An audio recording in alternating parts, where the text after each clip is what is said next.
Welcome, everybody, to 0 to 60. I am your host, the Big 6-0, Matt McChesney. We are rolling today on a Wednesday morning. We got a big show today as Coach JB from the Coach JB Show on YouTube and the Bleed Network, and his man Schmitty, my man Darnell Smith, will be joining us here on the show for a quick 25 minutes to bang out some questions and have some fun and a couple laughs. That should be awesome. Don't go anywhere. I will have them on as soon as they get done with Coach JB's show on the other side. Like I said, I am your host, Matt McChesney, and we are rolling. Give a huge thanks to our title sponsor, Bet Online. They do a great job supporting the show. Bet Online has been with us since the beginning, and we're really excited about the future with them. Remember, go to Bet Online, use the promo code BLEAV, that's BLEAV, and you get a 50% bonus on anything that you deposit right off the bat. So from the UFC to, playoff football now, college football's over, but the NBA, March Madness, the NHL, you can get your best wagers and your best odds on Bet Online. They are fantastic. Make sure you check them out. It's where I get my weather. So I'll tell you, it's a great site. So check it out. Again, the promo code is BLEAV. That's the Bleed Network, and we're rolling. So JB and Schmitty will be joining us here in a second. Look at that. Big Schmitty is in the chat, and we're adding him right now. Bam, there he is. Flex on him. Get him. My dog, Big Schmitty's in the house. My dog's Big Schmitty's in the house, and we are rolling. So we'll wait for Coach JB to jump on here. But before we do get everything started on today's show, which is a big one, tomorrow on Friday morning, we'll have current national champion. That's right, current national champion, the starting center for the University of Michigan. Drake Nugent will be joining us to talk about their run. We had him on about week 7, mid-season, talking about everything they were going through, and it was a pretty great interview. Friday will be interesting, to say the least, as he'll be donning a national championship cap, and we'll be talking about everything and anything that they went through at the University of Michigan here to get a national title. My man JB's in the chat. We're adding him now. We're rolling. What's up, you good-looking sons of bitches? I ain't seen you in like an hour. What's happening? What's going on, man? You could have left this cat off, but I guess I'll bring him in. I got a little bit more argument energy inside me for the show. I don't know, dog. You two were on one this morning, so we're just going to get straight into this bitch. That is Coach JB. That is Big Schmitty. I am your host, Matt McChesney. We're on 0 to 60. We're fucking rolling. The comments are popping up. We'll answer any of your questions here as we go through. But I just want to start with this one right off the bat. Okay, we're going through this. All right, this happened earlier. All right, report. Head coach Sean Payton says that the final decision on Russell Wilson's future with the team has yet to be made. We spent an hour and a half with Russ the other day, and I told him, look, Russ, I don't think it's going to be long and drawn out. If something happens, you'll be the first to know. Hey, what in the Tiffany fuck is going on in Denver, bro? Coach JB, go with it first. What's your opinion on Russell Wilson and this drama? Knowing Sean Payton, I think he sees what's going on in the landscape of NFL quarterback rooms. I think he realizes there's not a better quarterback out there that he can attain or grasp and get his hands on. I don't know who you're gonna get. Browning? I don't know. Who are you gonna get? Browning's a good player, but no, you ain't gonna get him. And I think Browning will be a starter somewhere next year. But who do you get other than Russell Wilson, Russell Weirdo, whatever we want to call him? He's still a Super Bowl winning quarterback, been to 2, and he had a really good year this year. He had a better year than Mahomes. He had a better year than a lot of quarterbacks this year.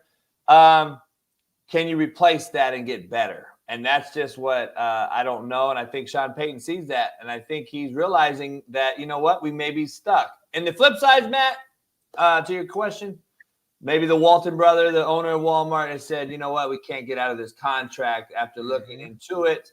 You are stuck for at least another year. Go mend the fences. Go rip a bong with him. Do something. And that's where I'm at, JB, the latter. I think it's coming from like a higher up. Right. I think it's coming from more the higher ups, and they're just coming down to Sean. We might, we already own for 24. we made this commitment to him. It might be a situation where you're going to have to just figure it out. And like you said, he actually played pretty solid this year, especially in comparison to the rest of the league this year, because we know the quarterback play was down. So just comparing it to the curved year at the quarterback position, he probably was like top 10, honestly, if I'm being real. So it's just like, man, like keep the cat, you know what I mean? You're the quarterback guru, Sean Payton. Figure it out. And to your first point, JB, real quick, and if he's just now figuring out what the quarterback market is, to me, like that's a problem. Like we've known all year long the quarterback play is down. How are you just now figuring that out? What the fuck? I mean, why would you put yourself in this position to bench him and then be like, oh shit, 3 weeks later, there's nobody to replace him with. Oh my God, what did we do? I mean, this is like the broad who like realizes she fucked up and shouldn't have left, like Tyrese's ex-wife. I saw a fucking an article where she was like, yeah, I listened to my friends. I shouldn't have divorced him. Like, well, shit, bitch, now you're fucked. He's making Fast and Furious 12 where they're going to go dig a hole through Mars. So, look, bro, this entire situation, in my opinion, Coach, you play quarterback. Put yourself in Russ's weird-ass shoes right now, all right? And some Gucci slippers like Future said, and then we'll just leave it at that. Would you even entertain this as Russ? Like, you either pay me or you keep me? Like, would you want to stay in Denver knowing this? All right, let me go back and give you a little bit of deep insight that no one probably will bring up. You got to understand, this is a good old boy network that you know better than anybody. Yep. What is saying that Sean Payton hasn't talked to 32 head coaches in the NFL or GMs, and they all said, we don't want Russell Wilson. Now, you have this dude by the balls, and I know you ain't going nowhere. So guess what? We're going to renegotiate the contract again, Russell Wilson. So that is where I believe this is. I think Sean Payton obviously has respect amongst his peers. I believe GMs obviously talk to him because they'll probably hire Sean Payton if he ever left, right? So I think he has an inside take on this, and they're going to say, and agents talk too. And I'm thinking that eventually they're going to have to come to an agreement. And I think Russell Wilson on this side of things, even though we're in a player empowerment-led league, I think he'll come short on this one because of his latest downfalls over his last 2 years. Even though this year was better, last year was atrocious. And I think that people are looking at it like, okay, you got a third year here. This is your, the tiebreaker. You got to ball out. So I don't know. You can't tell me there's 32 other quarterbacks that we're confident in that's above Russell Wilson, even as bad as he's looked or whatever. Yeah, I agree. I just don't believe that. There's no way there's 32 other guys. There's just not. And look, when you're sitting here talking about all this shit, it comes back full circle to this next question. Assuming the Broncos at 12 pick a quarterback, do you want Russell Weirdo, who knows he's probably, if he's back next year, scorn, like walking on eggshells because he doesn't know if he's going to be the quarterback and nobody really wants him, but he's stuck. Do you really want that guy being the mouthpiece of the developmental guy you bring in? I mean, you really want Michael Penix or Bo Nix or whoever, because this is a deep-ass quarterback draft. You want one of those cats learning how to do this from Russ. Nah, dog. I don't see that shit happening. How can they rectify that problem also? I mean, if they bring Russell back, that pretty much tells me they're not drafting a quarterback in this draft either, because that situation, in my opinion, is a real problem. Yeah, that's a hell of a point. It's kind of like the ex-girlfriend who got cheated on talking to the new girlfriend about her experiences with the guy. And it's like, that, like, of course, she's going to dog him. Everything about him. He's not faithful. He's not loyal. He's going to cheat on you. He's this, that, and the third. That's how Russell Wilson should feel and will feel. And I think it's crazy that they're even thinking about trying to bring him back. Like, when you think about the whole totality of the situation, they've already said, we don't want to pay you in 25. We don't want the risk of you getting hurt because we know we're moving on from you. So we're going to sit your ass out. So we pay you 24 and we're done with you. And now they're going 3 weeks later, they're like, you know what? Never mind.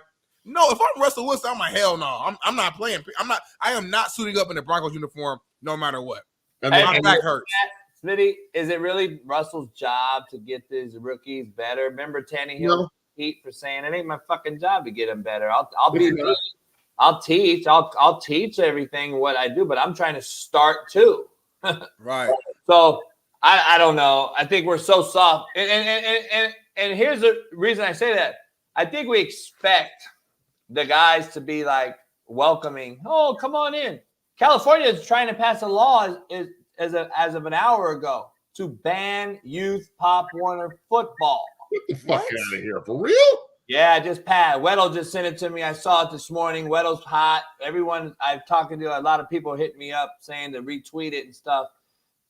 California's tried this before, and it got voted down. It got vetoed. They're trying it again. They are going to try to soften this country up as much as possible, especially the state of California, which is heavily Democratic, led voting. If you take away youth athletics, I don't understand. I don't think these people realize that you are in one of the biggest crime states, the most populous state, and led with the most inner city population. Now, why the hell would you get rid of some avenue that allows you to vent and get out of the hood and get rid of that avenue? Like, that's the number one thing, but they don't care. They only care about softening up the population, and it's unbelievable. If they pass that rule, man, that might be something that I just say is enough's enough. I'm out. I mean, dude, California is softer than baby shit, dog. That's fucking ridiculous. All right, so look, we're going to get off of the Russell Wilson thing here, and we'll see what happens there, but it's hilarious to me, the back and forth and how much of a clusterfuck the Denver Broncos are at times. I mean, they amaze me on the stupidity that they constantly just find themselves just walking in circles in. The hamster wheel of stupid. So we're rolling here. We got about another 10, 15 minutes here on the show before we got to all get out and pursue Wednesday. Let's get into the next thing here, and that, staying with the Denver Broncos, I got to get your guys' opinion on this, okay?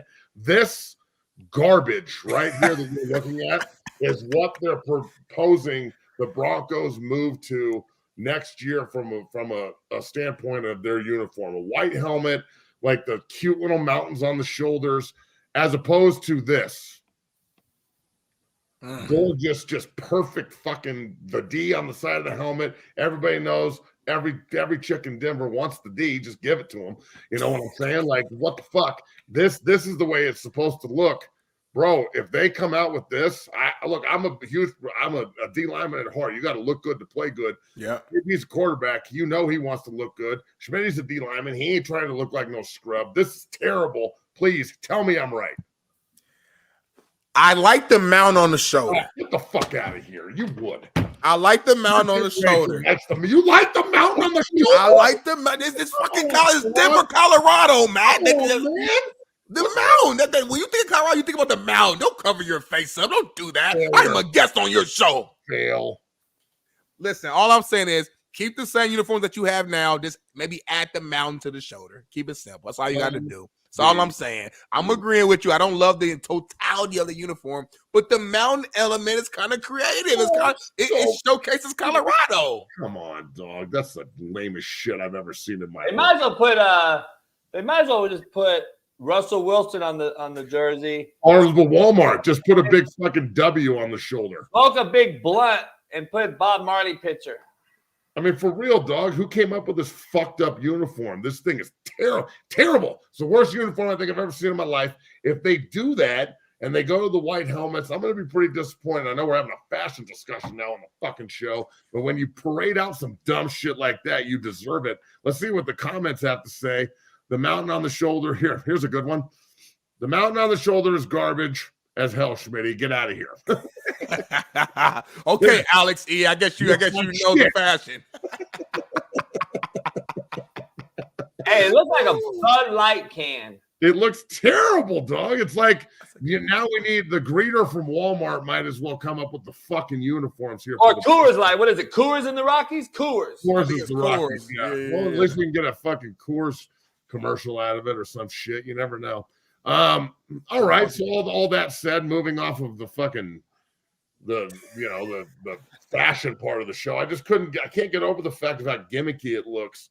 It seems to me like the Atlanta uniforms with the ATL across the chest, that shit's terrible too. Like, less is more, man. Less is more, in my opinion, when it comes to uniforms, and changing the helmet to white all the full time is just, it's the epitome of soft, in my opinion. So I guess we'll get off of that because those uniforms are god fucking awful. This is 0 to 60. I'm your host, Matt McChesney. That's the great Coach JB. That's my man, Big Schmitty. And you can follow them and see them every morning on the Coach JB show featuring Big Schmitty. I'm on there every morning, damn near. It is the best show on planet Earth, ERF. Right? That's how you spell Earth, motherfucker. All right, so this is the last thing I want to talk about as we move forward into this.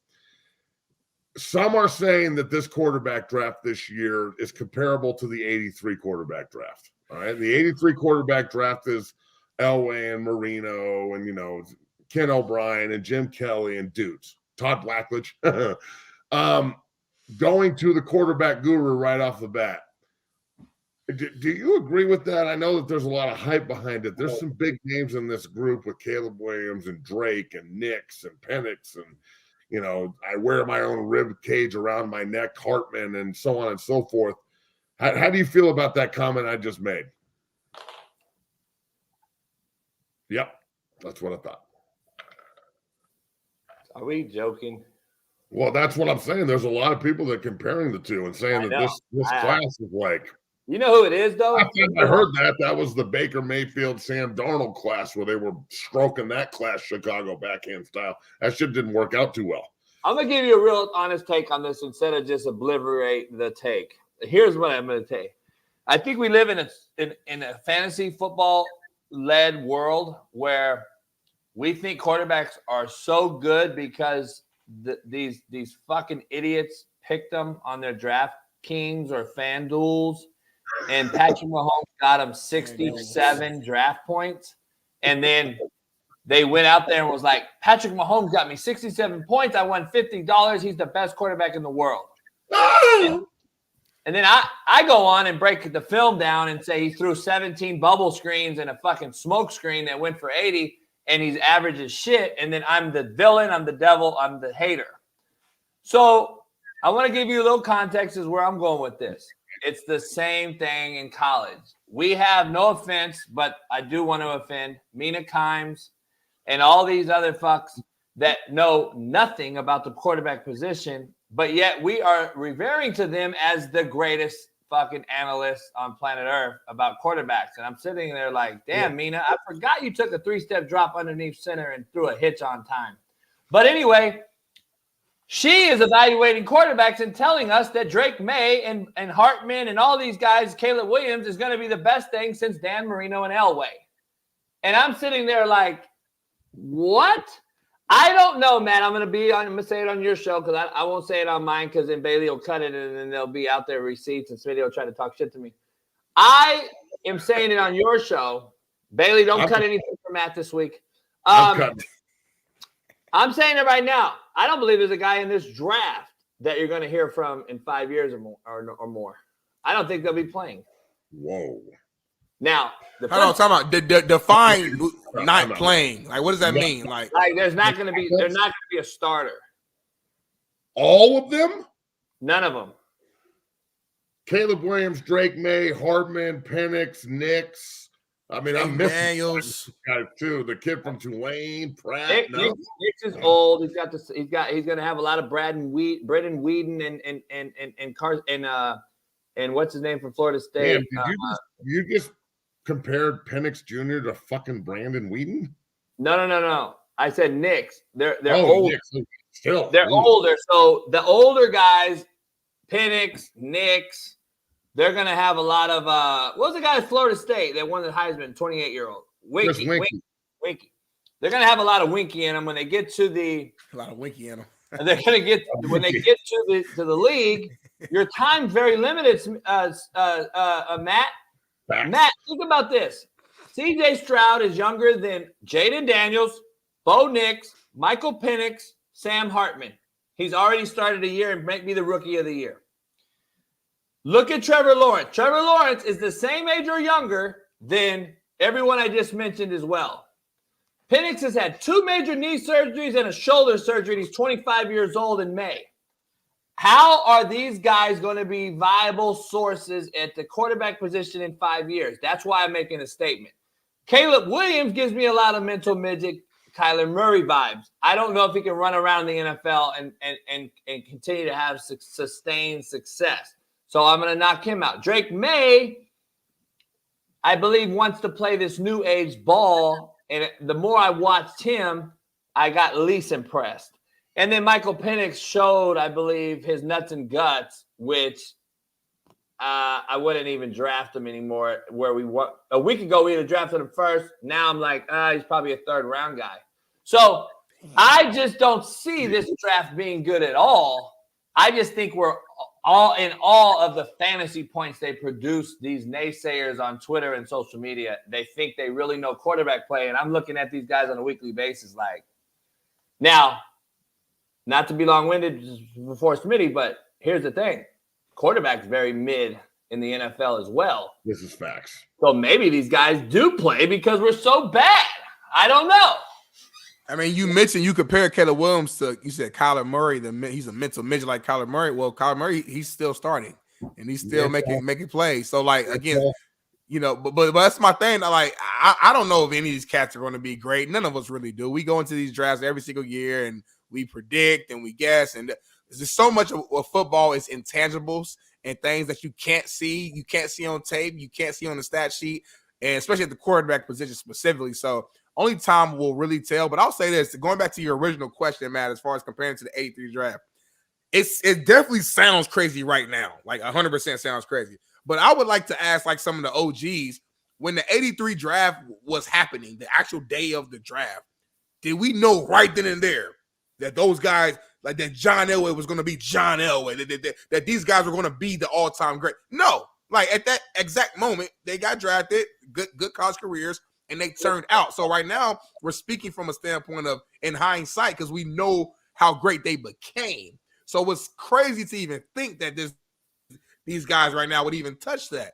But maybe they could. You know what I'm saying? Do I think so? If I had to put my opinion on it, no, I don't think so. That's a very, very high bar to reach. Even if these guys do have a good career and a couple of these guys become starters and Pro Bowlers, and even if 1 or 2 gets a Super Bowl down the line, it's a long road to be able to get to a point to where you're at the 83 draft level. You know what I'm saying? That those guys are the all-time greats. But you mentioned Kyler Murray. Kyler Murray just missed 1.5 years. He did miss a lot of time, but he did come back and looks okay.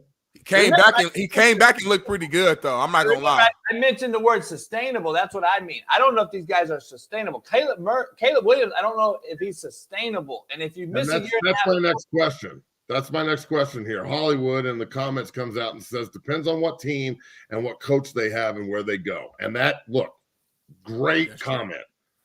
Caleb Williams to Chicago. We'll get done with the show and wrap it up here after this. Caleb Williams going to Chicago. Drake May going to New England. Like it's so much of it is fit and where they fit and who coaches them. Caleb Williams to Chicago, isn't that not exactly like Justin Fields in Chicago? Like, aren't you just if you're bringing back Eberflus, why would you draft Caleb Williams if they struggle? Don't you fire Eberflus and then isn't it just the repetitive like and now Caleb Williams and the new GM shit? Like I think them keeping Matt Eberflus pretty much tells you that they're not going down the Caleb Williams road. I mean, he's not really that generational, is he? I don't see it. And good. I don't know if he's that good. Let me. I don't know if you've heard this yet or not, but Eberflus was retained, but has fired the OC and the QB coach as of 20 minutes ago. So does that open up a new QB, or does that open up? Let's get Justin Fields right. That's the question I throw back at you guys. Yeah. I would think that it's the scapegoat. You know, it didn't work out this year, and it's his fault. We'll hire someone new to work with Fields, and he'll take off. That's the way I would think about it. I thought Justin, when he was healthy, didn't look awful. But again, you have to temper everything with what Coach JB said, which is the NFL is just bad right now. Quarterback play as a whole is awful. So even an average year from a kid who looks like he's progressing, is he really? I mean, and then you have to think about it like this, like what could you get for Fields? And how many draft picks could you obtain in the first round? Do you think you could go trade Fields and like the 5th pick to move up even further and have first, third? Like they could stack their fucking roster right now if they do it right. I don't know. Schmitty, would you trade Fields to draft Williams? Man, no, I wouldn't. I'm pro stay with Justin Fields and continue building what you've already built. Put more weapons around him. Get Marvin Harrison Jr. I think the Bears that they have the 1st and is it the 9th pick right now? I believe so. If I'm not mistaken. 8 or 9, yeah. Got you. So I mean, you got a chance to really get some top guys right here in his draft to just add along Justin Fields. And I get it's a risk because if Caleb Williams is as generational as all the people are saying, and you don't draft them and Justin Fields never improves, the entire front office is probably getting let go. It's going to be a bad look. Hey, Matt, let me ask you this, though, before I know Spinny got to jump off here and go to Fox, but let me ask you this. Caleb Williams didn't play. The USC team, from what I was told from within, had a loose fill in the locker and played so loose and happy. A dude who hasn't thrown a fucking ball all year comes in and throws 6 touchdowns and puts a bowl record, and USC's running around. And then there's rumors out there that people said this is the SC team we should have been. Yep. But we had a cancer at QB. Yep. So are you looking at that as a GM and saying, all right, Justin Fields, I know what I have in this locker room. I don't know what I'm bringing in if I do go get this guy. I'm going to weigh it out and say stick with Justin, build around him. But how long do you give Justin is the other question on the flip side of that. See, and that's the thing. If Fields doesn't work out next year, they're going to be in the quarterback market again. All right, Smitty, I know you got to go. I'll finish this off with Coach JB. We appreciate you, dog. Go kill it on Fox, and I'll see you tomorrow morning on Coach JB Show featuring Big Schmitty. Make sure you go on YouTube, like and subscribe to their show and to my show here, 0 to 60. Pound that like button. We appreciate your support. Schmitty, peace. Thank you. Last question here for you, Coach, before we get off here. We love all the comments and all the interaction here. Really appreciate everybody watching the show and liking it this morning. Thank you very much for all of your feedback. Coach, you've been hired, you've been fired. Mike Vrabel gets the axe. I can't fucking believe it. I want to end today's show on that note, talking about NFL coaches. We talked about this at length today on your show. It was very productive. Thinking, Ohio State, where he could go in the NFL. Talk about Mike Vrabel. You asked me the question. I ask it back to you, my brother. What does Mike Vrabel do? How ridiculous is Tennessee for making this move? And then where do you see some of these big names dropping if and when Belichick gets the axe? I think so right now, as he's getting fired, as he's been fired, we know this is a recyclable business.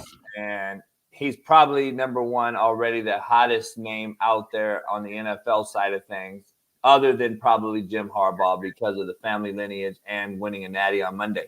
So having said that, on the flip side, I'm looking at Vrabel and I'm saying, all right, fiery guy, players like him. I got 2 kids on the team right now. They love him. But he hasn't really won anything either. So let's just be honest. He's won a playoff game, I believe. Is he really going to be that, catered after? I don't know if that's true or not. Is he better off for a year being the DC, let's say in New York for the Giants? Since Wink just left there, it seems like, and him and Dayball got into a spat. Got into a fight. Maybe in Dallas, Matt. He goes to Dallas, and he's the DC coach in waiting because we believe that the DC in Dallas will probably end up getting a head job as he once was in Atlanta. So, there's a lot of moving parts here, and I don't know, is he going to say, I'm not going to be a DC. I'm already, I'm stuck in that head coaching role, and then what jobs hire him? The only ones that fit him, in my opinion, is New England and New Orleans. Those are the only two. I think Dennis Allen's got to go. I think you got to get a guy in there that they want to run through a wall for. They clearly don't respect him. Jameis Winston had crab legs on the sideline, changed the play, told the head coach to fuck off, and then walked over and told us. Isn't it amazing how many people are on Jameis's side in that situation? I can't believe it. Dog, you're cut immediately, in my opinion. Yeah, and Shannon Sharp said that too. It's interesting. A lot of people went against him. Steve Kim actually likes Jameis. I like the kid, but I just think he's a weirdo. I think he's a goof. And I think that he's the guy that gets you beat when he's the starter for your organization because of his lackluster attitude. So I don't know. But New Orleans to me fits Vrabel to a T. And I don't know. There's 6 jobs open right now, Matt. And I believe after the playoffs is what Belichick is waiting on. Because in my opinion, I could see him very easily wanting to give a shit sandwich if this thing goes south with Kraft. And Buffalo making a move with McDermott after a first-round exit, for instance. Does McDermott survive a first-round exit? And does Belichick eye that and get a dick hard and look at that and say, holy shit, this is a guy with a quarterback, a defense ready to go? Like that's a step in and win immediately there in Buffalo. I agree with you. If like Buffalo fans and the Bills Mafia, I understand that losing at home would be extremely painful. Losing to Pittsburgh without Watt would be so painful.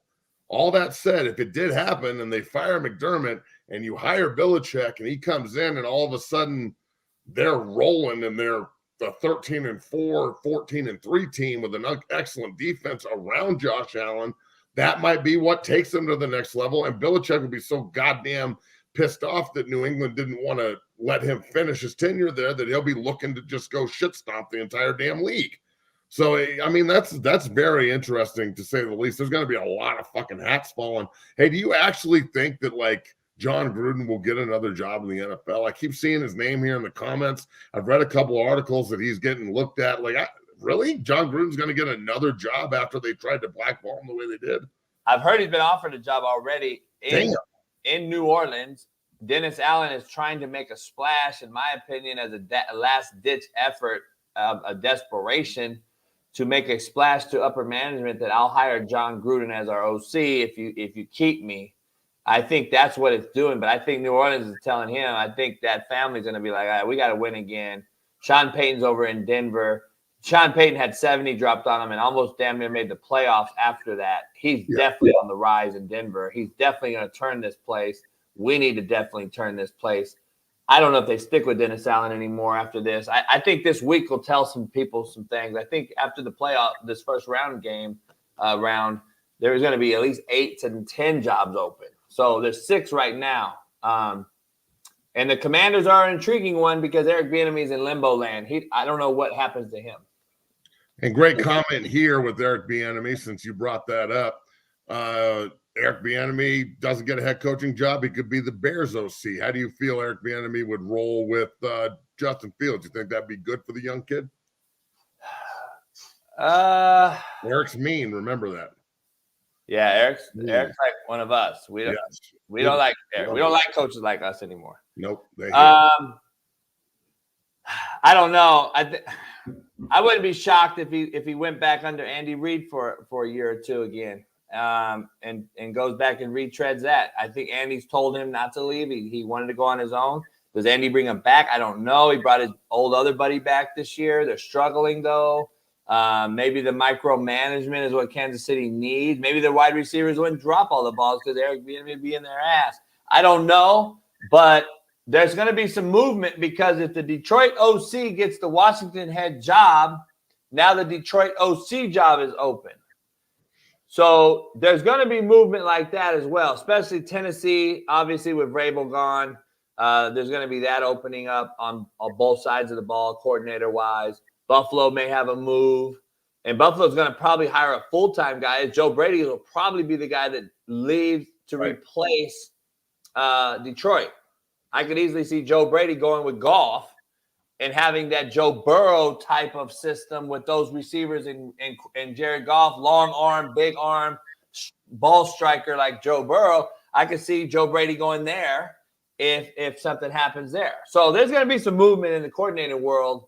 And I think that all is going to come down to who takes the Raiders job, who takes the Chargers job. Because remember, your boy is still out there too, the OC for the Chargers. So Kellen Moore? Kellen Moore. So he's the guy that I'm hearing from a lot of people that Kellen Moore is going to be the next head coach at Boise. Yeah, but they hired a guy already. Oh, well, then that didn't work out, did it? Good talk, Matt. Okay. By the way, it's interesting you say that because Malachi Nelson, number 1 quarterback in the country last year, right out of Boise, California, yeah, transferred into Boise from USC. So, I mean, we'll see what happens there. That'll be very interesting. See where Harbaugh fits. Hey, how fast do you give? When do you have to say, like, how long do you give Harbaugh to make a decision? Because Harbaugh is not a guy to string out anything, in my opinion, especially if Moore ends up being the head coach, or does he try to take Moore with him to the league? It's going to be interesting. I think you have to almost make a decision by, I would say, wild card weekend is going to 100%. Yeah, like look, we'll end it on this. Coach Moore, the OC, if Harbaugh leaves, he's the next coach at Michigan, in my opinion. Now, that said, if he doesn't leave, he's going to get another job somewhere because he's excellent. And he's an unbelievable coach. So that's an interesting conundrum here for Michigan because you could lose 2 coaches if you wait too long. So you don't want to lose your coach in waiting. And you also, Jim could move. If Harbaugh goes to the NFL, could he take Coach Moore with him? Of course he could. And then that would open up a huge job at Michigan with, 15-0 defending national champions. So I don't know if that's, other than a retirement, I don't know if you've ever had a coach coming back from a national title team that just everyone just walks, head coach, offensive coordinator, everyone. So that's pretty interesting. Brother, hey, you go enjoy the rest of your Wednesday. I will see you tomorrow morning on the Coach JB Show. Make sure you go on YouTube, like, subscribe to my boy. And appreciate you, Coach. You have a great day. Thank you, brother. See you in the morning. All right, brother. Peace. Peace. All right. That is 0 to 60. I'm your host, Matt McChesney. On Friday, we're going to have national champions, the center for the Michigan Wolverines, Drake Nugent, will be joining us on the show to talk about, the lead up to the national title game and the Rose Bowl victory and everything that's gone in to that incredible season that Michigan just had, Michigan against everybody. So that'll be awesome. Next week, we've got a bunch of coaches, college football coaches that are going to be joining us on the show as we move into the offseason and open up a lot of the, the coffers here for some great interviews with some very knowledgeable dudes. So I really appreciate everybody out there in the chat. Thank you so much for watching. Bree Macis, my co-host, will be back here on Thursday and Friday, rolling here on the show to help my big ass out. And we're rolling, man. So I really appreciate everybody watching. Thanks to Coach JB and Coach and Big Schmitty. Make sure you go follow them. And remember, go on YouTube, like and subscribe to the show, pound the like button, and follow us on our different social media platforms at 60 Academy.